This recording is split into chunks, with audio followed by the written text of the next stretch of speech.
Alright, sumarap natin sa marang bagasing lahat, Matag Luzon, Visayas at Mindanao. Panigurap-bagong vlog naman po tayo mga Kortman. Ito po mga Kortman at ito na po yung araw na magsimula na po tayo maghakot ng buhangin, no? Kasi maganda pa yung panahon at yun nga ay kanina nagawa tayo kanina ng kargadira. So ito na nga mga Kortman yung kargadira.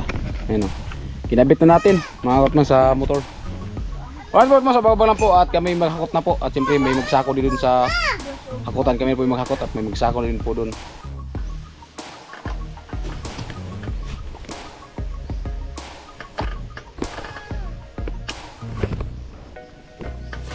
Mga Kortman, at let's go na po tayo mga Kortman. Uy.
Ay mga Kortman, so nanghiram natin ng sundang paglinis sa daanan kasi bawal doon sa may malapit sa dagat magkuha ng buhangin kasi gawa ng daw tinatawag na sakop pa yan sa zona marine.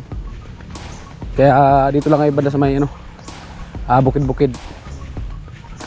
Mas maganda diyan kasi matabang na yung buhangin.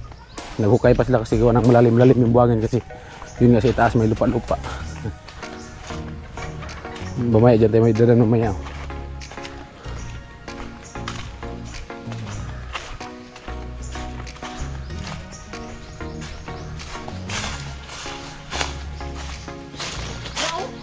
Isa. Hain. Ay Marot Manso, nandito tayo sa tabing dagat. Naghintay tayo sa ano, yung namamana, wala pa man. Para may pang-ulam. Ayan o. Wala pa. Mamaya siguro mga karotman. Ayan po mga karotman, bali nandito pa rin po tayo at kasi siguro naghukay pa po para makuha talaga yung buhangin, no? Kasi yun nga ang gagamitin po natin na buhangin ay white sand. Kasi ang black sand po dito mahal. Nasa mga, kasi nakabili po ako nung una 60 ang isang sako, deliver na po nila. So ito kasi yung ano, white sand, so nakamura-mura ka kasi gawa ng yung may-ari kasi nito pinsan din po ni Papa. So kaya ano lang, hindi man siya bininta mga karotman, kung ano lang, binigyan ko lang ng 2,000 kasi nakaya naman ano ba, konsiderasyon lang po din po natin. So binigyan ko lang ng 2,000 sa ano na po yan, 400 sako na buhangin, no? Tapos yun, hakot 15, tapos pasako 2 piso lang ang pasako natin kasi yun nga, mura-mura lang po naman dito. So bali nagpatak lang po siya ng ano mga karotman, 5 tapos 22, no? Nagpatak lang po ang isang sako ay 22 pesos. Doon na po yan, hanggang doon na po yan sa ano, sa gagawin po natin ng bahay, no? So kung ano, okay lang mga, kahit maghakot tayo, okay lang po yan. Kasama din yan sa trabaho natin, at least makatipid-tipid tayo, no? Kasi kung doon sa bayan bibili ka ng black sand, bali 60, so deliver na po nila pero 60. Pero dito na tayo sa nakamura-mura kasi nagpatak lang siya ng 22 ang sako, karotman. So makatipid-tipid tayo kasi yun nga, siyempre nagbayad sa pagpahakot, 15 ang isang sako. So tayo, so hahakot na rin po tayo para makatipid-tipid po tayo. Para ma'am, so abang-abang lang po tayo, kasi yun nga medyo malalim-lalim yung hinukayan kasi yun nga may lupa sa taas. Pero sa tabing ano naman tumaman doon, dagat na po yun doon. Bawal kasi ano po yan sa gobyerno, sa Zona Marin. Sako pa daw po yan sa Zona Marin. So kaya dito po kami, sinabihan ng may-ari. Kaya ayan, bali yun nga, malaki talaga yung tinipid niya kasi akong black sand 60 deliver na. So dito kahit ipahakot man natin, magbayad man sa pagsako, patak lang po siya ng 22 pesos isang sako. Kaya doon na tayo sa nakatipid-tipid mga karotman. At siyempre maghakot tayo ng 400 na buhangin, doon na natin ipahalo blocks mismo doon sa paggawaan natin mga karotman, para hindi tayo magdoble. Kasi yun nga, kung dito tayo magpagawa sa kanila yung buhangin, maghakot na naman tayo, baka mabasag pa motor ni hakutan natin. Para po mas bagbag lang po tayo at kita mo tayong muli. At bali ngayon po ay maghakot po kami ng buhangin. Ay bumakot na, alam po yung hakutan natin. Ayan, 10X. At bali si Aljor, so nagkarga na din po ng 2 sako. Bali yung karga namin 5-5. 5-5.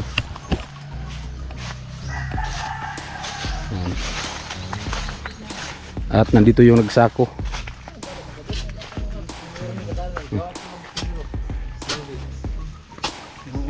Ayan, white sand, doon malalim yan kasi lupa yung taas sa ilalim buhangin. Right, amount man at kinarga na po, bali 5 sako. Ayan, 5 yung karga namin. Oh, ngano yung manang bugkusan nga itong kargahan ko man upat man ay 5 man niya, o may bukos-bukos. Naman lang sako. At ito sa atin, so 5 din to. Sakuhan natin ng 5.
Right, smart mga kain. Bali nakarga po natin ng 5. Kaya po 5 sako. Oh. Right, ayan. At siyempre, dandahan lang tayo.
May kasalubong tayo.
Ay mga karotman, at nandito na po tayo.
Mga karotman, at umpisa natin paghakot ng buhangin para sa bahay po natin. Ayan.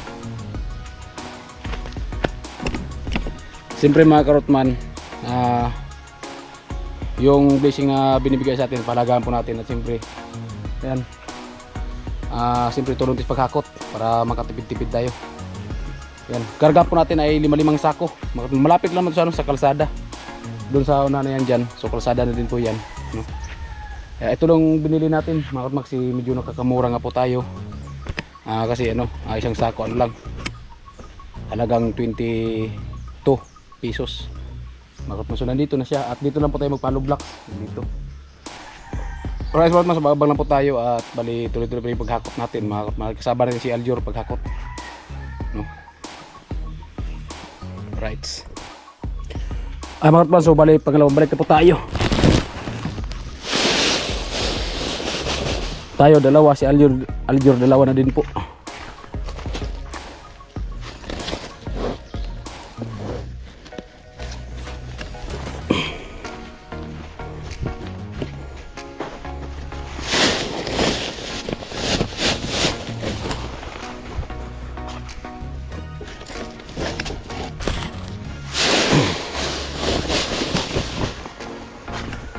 Bali yan po mga karotman, bali 20 sako na po yan buhangin. Nah, kulban man ka? Kulban man ka?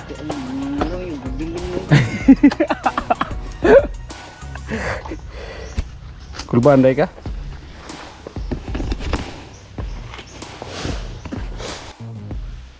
Ay po mga karotman, bali pang-apat na po na hakot natin. Ayan.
Nabakot man sa sa 500 na buhangin, may hollow blocks na tayo, at may ang matira pwede pa pang palaman.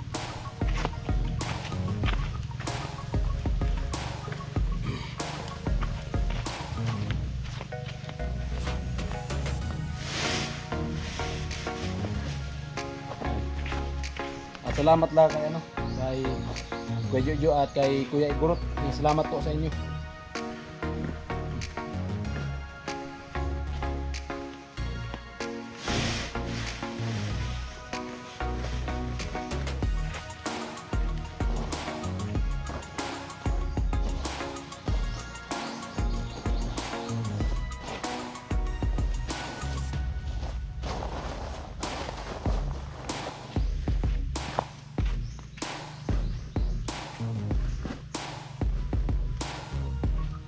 Amarot man. Para ano siya, diskarte. Para hindi matumba. Ayan. Naka-stand. Tapos yung kargadira may tukod na kahoy. Para hindi siya matumba. Ayan. Ganyan po. Para hindi siya matumba. Medyo marami-rami na mga karotman. Okay, so babalik tayo mga karotman. At medyo marami-rami pa yung hakutin natin. Kasi yun nga, sinadya ko lang na marami yung buhangin. Kasi dito lang ako mapahalo blocks. Para kung mapagawa natin ng bahay diyan, so malapit lang paghakot. So kung doon pa tayo sa may tabi dagat ng paggawa, may manggagawa naman doon, pero maghakot pa tayo papunta dito, baka mga basag pa, no? Kasi yung galing doon sa may kalsada, ilagay yung hollow blocks hanggang doon lang. So hakutin naman natin papunta dito. So doble-doble trabaho. Kaya inano ko lang yung buhangin, maraming buhangin, kaya dito lang ito pa hollow blocks. Para dyan lagay yung hollow blocks. Right? Ay mga orman, bali ano, pang 5 balik, ay 6 na balik na tayo. Pang 30 sako na.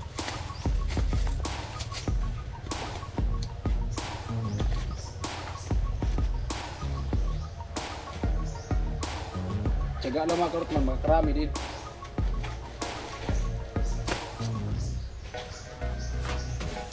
Ito, ilagay natin dito para hindi siya maano, hindi siya madaot.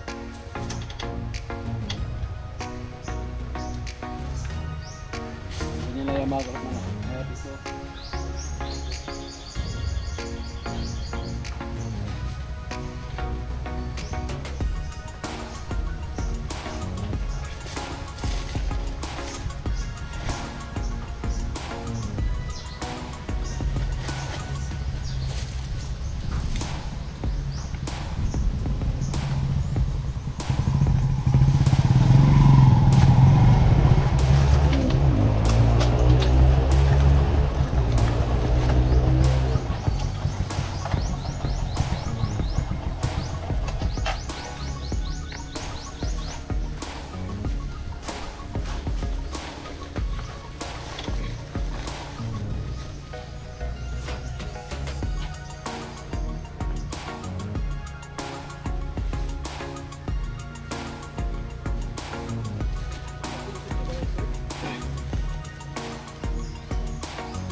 Pila lang sabi mo ha?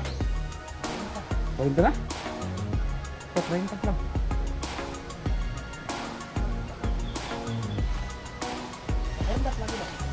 Muga ni? Ay.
ay, ay.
Mga man, bali pang 7 balik, no?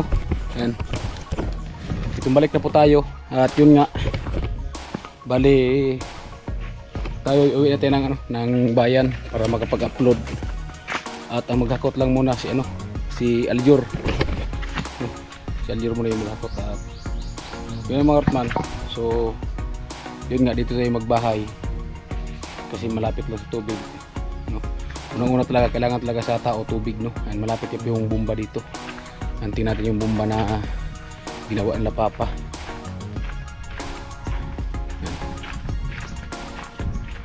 Ay po yung ginawa na bomba.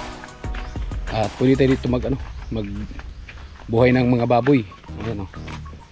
Ay yung bomba ginawa, oh, ayan, bahay nila. Ay yung yung bomba, yung puso ba, yung gripo. So pwede tayo magbuhay ng baboy dito. Kahit doon tayo pwede magbuhay ng baboy doon din. So pwede tayo mag-alaga ng baboy doon, mga Kartman, para ba extra income. Pag makasahod tayo matapos yung bahay natin, pwede mag-alaga ng baboy kasi hindi tayo mahirapan mag-igib ng malayo. Yan, dito lang yung gripo. Kahit maglagay ka lang ng hose papunta doon, so okay na, Smartman, no? Alright, Smartman, thank you talaga sa walang sawang suporta. Ayan po, mga minamahal na mga viewers, sponsor, salamat lang kay Kuya Igorot at kay Kuya Juju. So sa binigay lang blessing para sa atin, para sa bahay. Ayan, simula na po ang paghakot ng buhangin. Bali 500 sako. So para makapag-halo box tayo, mga Kartman. At siyempre kung may budget pa tayo, pwede pa natin ano, mas para masimulan na po natin, no? Kasi yun nga, kailangan din bakal at saka plywood, no? At yung mga kahoy, so yung mga kahoy yan ipapa na pwede pang gamitin, so pwede mo nating hiramin yan mga karotman para gamitin sa pagpurma. Ayan, once again maraming salamat at sana patuloy po kong suportahan si Karotman, no? Para unti-unti natin maabot yung ating pangarap. Ayan. Right, at huwag mo natin skip ang ads mga Karotman. And siyempre si Aljurs, naghakot muna tayo, mauna natin yung pabayan kasi mag-upload pa tayo, mag-edit pa. Habang nagpapahinga, mag-edit para makapag-upload mga Karotman, para may upload tayo kahit paano, maka-upload tayo ng dalawa dito, dalawa or kahit tatlo, no? Right, at hanggang dito na lang. I love you all, bye bye.